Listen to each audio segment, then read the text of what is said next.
Selamat pagi guys. Hari ini kita membicarakan tentang penyakit yang hanya terjadi pada laki-laki atau kaum pria dan tidak pernah terjadi pada kaum wanita, yaitu penyakit tentang pembesaran daripada prostat. Memang kelenjar prostat itu hanya terjadi pada pria, ya.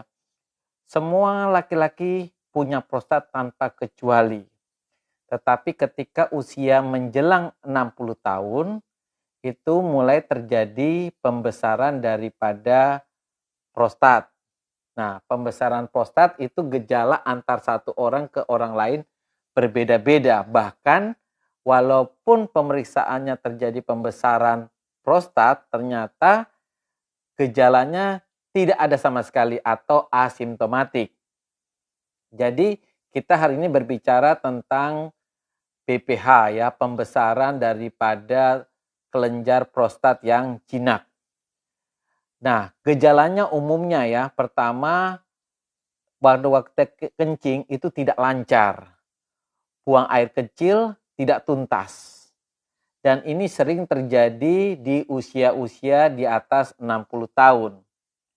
Nah, sebelum kita berbicara tentang pembesaran prostat, ini dokter tampilkan tentang gambar daripada prostat dan alat kelamin laki-laki, ya. Di sini prostat yang normal.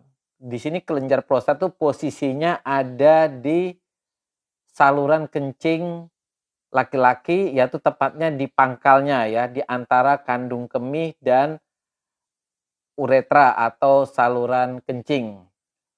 Pada waktu ukurannya normal, maka air kencing yang dihasilkan oleh kedua ginjal itu ditampung di dalam kandung kemih, kemudian dikeluarkan melalui saluran kencing tanpa ada hambatan. Prostat sendiri berfungsi sebenarnya untuk menghasilkan cairan yang bisa melindungi sperma dari kerusakan. Tetapi pada saat berusia di atas 60 tahun, ya, umumnya di atas 60 tahun, itu mulai terjadi pembesaran. Tetapi pembesaran itu tidak selalu dia membesar ke sisi daripada dalam. Nah, kalau dia membesar sampai ke sisi dalam, mulailah terjadi hambatan aliran dari air kencing yang dihasilkan oleh kedua belah ginjal masuk di kandung kemih. Nah, di kandung kemihlah dia mengalami hambatan untuk keluar daripada saluran kencing. Jika dia terjadi hambatan, maka kandung kemih kita penuh dengan air. Dan bisa-bisa airnya malah mengalir ke atas ginjal sehingga mengakibatkan ginjalnya bengkak. Pembengkakan pada kedua ginjal karena hambatan yang disebabkan oleh prostat itu bisa mengakibatkan kerusakan ginjal yang permanen.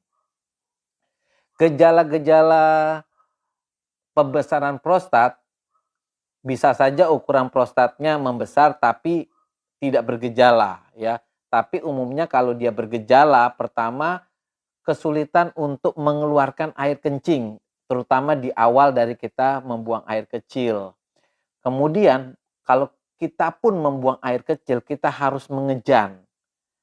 Aliran air kencing menjadi lebih lambat, bahkan di akhir kita buang air kecil, air kencingnya serasa menetes. Ada rasa tidak puas atau rasa seperti seolah-olah masih ada air kencing di dalam kandung kemih. Sebenarnya sih iya, karena apa? Karena ada hambatan daripada prostat itulah membuat kencingnya tidak bisa keluar semua.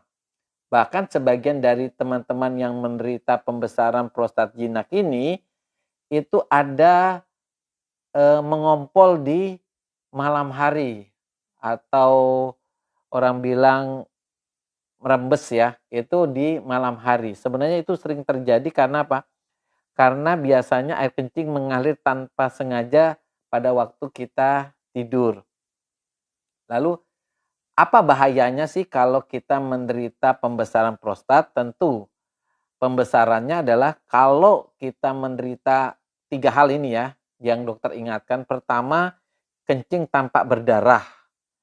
kemudian sakit sekali pada saat buang air kecil, atau kencingnya tidak keluar sama sekali. Ini adalah keadaan emergensi di mana seseorang harus segera ke rumah sakit agar apa?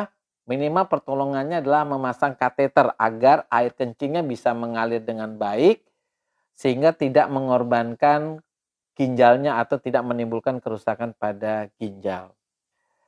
Orang-orang yang gampang terkena penyakit pembesaran prostat, pertama usia. Memang penyakit ini kan termasuk penyakit degeneratif. Jadi selalu terjadi di usia-usia 60 tahun. Atau masa mudanya kurang aktivitas olahraga. Dan lebih terkena orang-orang yang memiliki berat badan itu tergolong dalam overweight. Ya.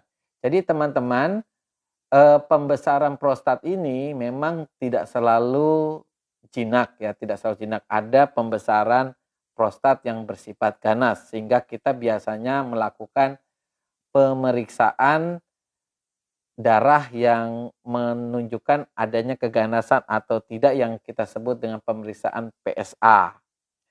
Dan rekan-rekan teman-teman, biasanya kalau pembesaran prostat ini penanganannya memang ada obat-obat tertentu yang bisa mengecilkan prostat, tapi jika memang keluhannya begitu berat, biasanya dokter melakukan tindakan memperbesar daripada saluran kecil yang terhambat atau melakukan tindakan operasi terbuka ya. Intinya itu tergantung dari pemeriksaan yang dilakukan oleh seorang dokter urologi. Dan rekan-rekan, untuk mengantisipasi gejala-gejala ini, penting sekali teman-teman yang berusia di atas 60 tahun untuk dilakukan pemeriksaan prostat, yaitu melalui USG prostat untuk mengetahui apakah terjadi pembesaran atau tidak. Yang kedua, terutama teman-teman yang sudah ada gejala-gejala kesulitan buang air kecil, itu juga penting untuk melakukan pemeriksaan daripada pembesaran prostat. Kemudian teman-teman yang tahu ada pembesaran prostat itu harus tahu ada 3 tanda hal yang sangat penting yang mengharuskan seseorang untuk segera mendapatkan pertolongan, yaitu adanya kencing berdarah, nyeri pada saat buang air kecil, atau tidak kencing sama sekali. Demikian rekan-rekan topik kita hari ini seputar prostat ya, kelenjar prostat yang hanya terjadi atau terdapat pada laki-laki yang tidak pernah terjadi pada wanita. Demikian, jangan lupa untuk mensubscribe daripada channel ini ya, kemudian dibunyikan loncengnya dan di like ya. Teman-teman yang ada pertanyaan seputar tentang kesehatan boleh memberikan saran atau pertanyaan pada kolom komentar. Demikian, sampai jumpa lagi.